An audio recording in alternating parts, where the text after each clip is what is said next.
ladies and gentlemen, welcome to a review. Okay, where's the set? What? Where's the set? What do you mean? I was supposed to have a set here for review. Oh, hold on, I got you. Hold on. Here you go. Thank you. That's better. Hello, ladies and gentlemen. Welcome to my review of the 2020 AT-AT or AT-AT or All-Terrain Armored Transport, whatever the heck you want to call it. Yeah, today we're taking a look at this bad boy. Now, we'll start with the main build and then we'll go on to the side builds, if that's fine with y'all. Y'all have no choice because I'm filming the video. Let's get right on down to it. Woo! First off, here we have the head of the thing. On the side, we got movable cannon turrets that can spin 360 degrees. Even though realistically, I only think it's supposed to go down to like there and up to like there. But we leave it flat because why not? There would be spring-loaded missiles under here, but I do not like spring-loaded shooters in my vehicles, so I chose not to put them in this build. I chose not to put them here.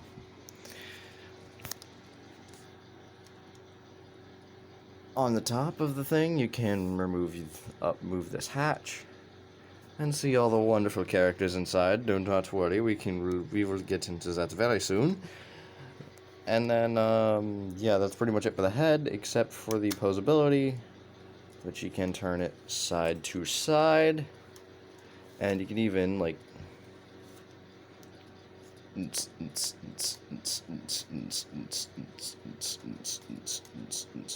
of course, if you move it all the way over here, it's going to kind of go back to there.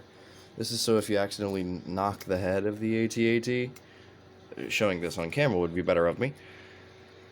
So if you accidentally knock the head of the AT-AT, the whole thing won't fall over and break on you, which that is a great feature, but we would like to literally have this as a pose. Like, you know, just him staring at you. Well, let's get into the body of the AT-AT here. So we have this little panel up here, which I'll get to that in a moment.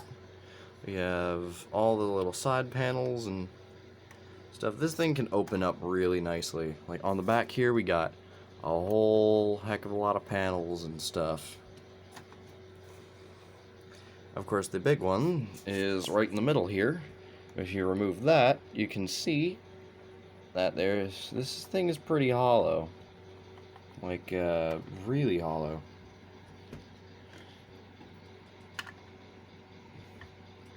Like, I know one of these characters is supposed to be in here right now, but why is Matt the Brick Whiz here? What's a clone trooper doing in here? Is that a Jedi with Hagrid's hair? Yoda, what are you doing here? Get out. Get out of here, will ya? Isn't that your place? But the clone trooper's the only one I'll respectfully take out because I love him. Get out of here. Get out of here. Anyway. So yeah, as you can see, this thing is pretty freaking little bit hollow in here. This is the only part that actually kind of has a wall to it. As you can see, there are some seats, which you can hold up to 5 people, but if you remove the E-Web stand, you can probably hold up to 8. Not comfortably. And of course, we have that little scout speeder bike area in the back, which if we rotate, as you can see, the speeder bike just shot out of the back. But you can just slide that in right there. As you can see practically right through the darn thing. Over there, you can kind of see it right there. Let's rotate her one more time.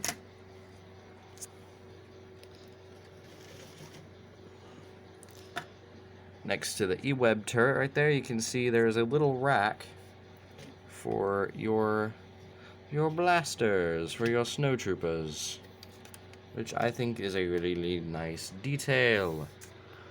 Now, if we can unfold this all back. Now I can fold this all back up here, actually real quick. I'm going to remove this so we can see it for later.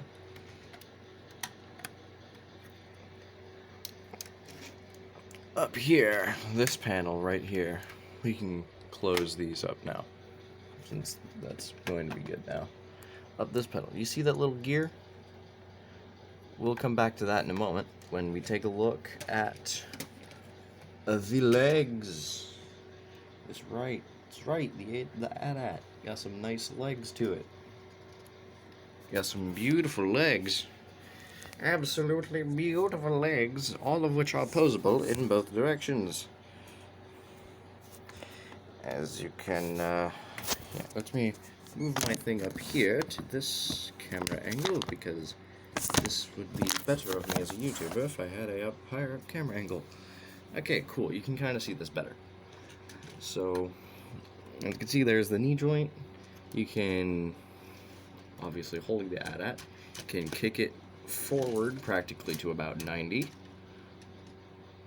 and then the little ankle joint there, you can ankle that back practically to 90, and then the feet have a little bit of swivel to it, which you can see right there for getting on those unbalanced poses or whatever. And of course, in the backwards, and all legs can go in this direction. For the back legs, it's just reversed. For the back, you can go that far, and then for the other side, for the leg over here, you can make it look like it's waving. Yeah, you can make the AT-AT look like it's waving at its enemies, which, depending on the context, could either be really good or horribly wrong. As you can see, he is saying hello. Oh, jeez. Now, you probably saw Luke Skywalker down here swinging around on a rope, and you're like, what the heck is that for? Well, if you ever seen The Empire Strikes Back, you know exactly what Luke is here doing. He's grappling up to the AT-AT to throw a thermal detonator into the middle of it and explode the darn thing, because reasons. Again, we will get to the figures in just a moment, but remember this little panel up top here? The gear in there that you saw, you can move Luke up and down, so you can recreate the scene where you can recreate that one famous, ultra super duper famous scene where the AT-AT is in mid-walk, which I'll get that as a pose right now.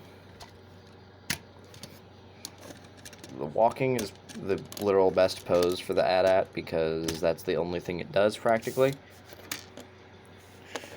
So you can take your Luke Skywalker with thermal detonator in hand and grapple hook, and just, as well as lightsaber, to cut open the AT-AT to bring it up and up and up to about there, where he'll slice open a hatch on the underside of the AT-AT. Again, showing this on camera would be good of me. Let's lower him down a little bit so I can properly show this to you. It'll slice open a hatch on the AT-AT belly. Right there. Rotate this around 180. As you said, just cut out a little hole in the bottom of the AT-AT, get the thermal detonator in there, drop from the grapple hook. Let's take the thermal detonator. Come on. Take thermal detonator. Take your thermal detonator, place it in the hatch of the AT-AT, which is actually a really good storage place for the piece. Real quick. It's actually, as I said, really good storage for the little thermal detonator tile.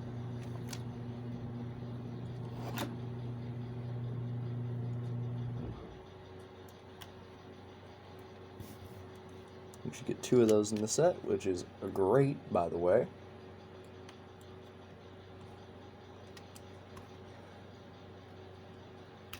You can toss your thermal detonator up there. Like that for right now. Have your Luke drop to the floor. And then Luke AT-AT go kablooey. Because why not? Now that that's done, we can get into the minifigs. Yes, finally, the minifigs. How did I forget about the side builds you get with the AT-AT? Or AT-AT, depending on whatever you want to call it, again. So, first off, we have the little Scout speeder bike. Looking good, with gun on bottom. Foot pedals, which are mainly used to stand the thing. And movable front panels on the front. Panels! Right, that's right, Cave Johnson. Panels. As well as some handlebars which can move with your snowtrooper, so, yeah. Cool. Speeder bike done. Now, as I showed earlier, you can store the thing in the AT-AT as well as the E-Web turret right here. You can pop that in there and do some cool stuff with that. And you can attach your snowtrooper to it to make him fire the thing. Yeah. Woo! Okay, finally onto the minifigs. First we have a Luke Skywalker. This is the only good guy that comes in the set, depending on what point of view you follow. As you can see, it comes with his blue lightsaber, which is great to have. 2 thermal detonator pieces, or just 1, depending on if you count that extra one as a extra piece, which I do not. A helmet, which comes with a face, where he is like that, the visor up, and then he has a back printing. Cool. Okay, on to the next figure. Hold on. Okay, cool. On to the next figure. First off, we get a snowtrooper. Or wait, this is getting out of hand. Now there are 2 of them. That's right, guys. We get 2 snowtrooper figures in the set. One with this Grand Moff Tarkin looking head print, and this guy with the regular kind of standard expression. Next characters. Next we get an AT-AT pilot. This is where the fun begins, because now you get 2 of them as well. One with the smiling head print, and one with the Lex Luthor looking head print. Both are used on Lex Luthor. This one more so famous. This one is more so recent. Okay, next figure. By the way, the snowtroopers came with 2 standard rifles, while the AT-AT pilots came with standard pistols. Next minifig on the docket, General Veers. That's right, you get General Veers in the set. What a surprise! So here we are, and there he is, and of course he has some thermal binoculars to scout out the Rebel shield generator. Because he's a villain, why not? Because he is a villain. Which you can pose. If you work hard enough and manipulate him, you can make it look like he's looking out of the thermal binoculars. Cool. Now General Veers does have a alternate head print and back printing, of course. As you can see, he is a smiling. Now, the unfortunate thing is about the snowtroopers, which I forgot to mention in their segment, they do not come with any backpacks, which is sad. Okay, minifig done. Okay, so that has been it for me with my custom review, or my own review, of the 2020 AT-AT. Hope you guys enjoyed. If you did, leave a like. If you didn't, go ahead and subscribe while you're at it. And, yeah. Also, if you didn't figure out by now, this is the exact same AT-AT that I'm using in my Sullust project. So, if you... wait, I already said that. May the Force be with you, and, well... you may fire when ready. Goodbye!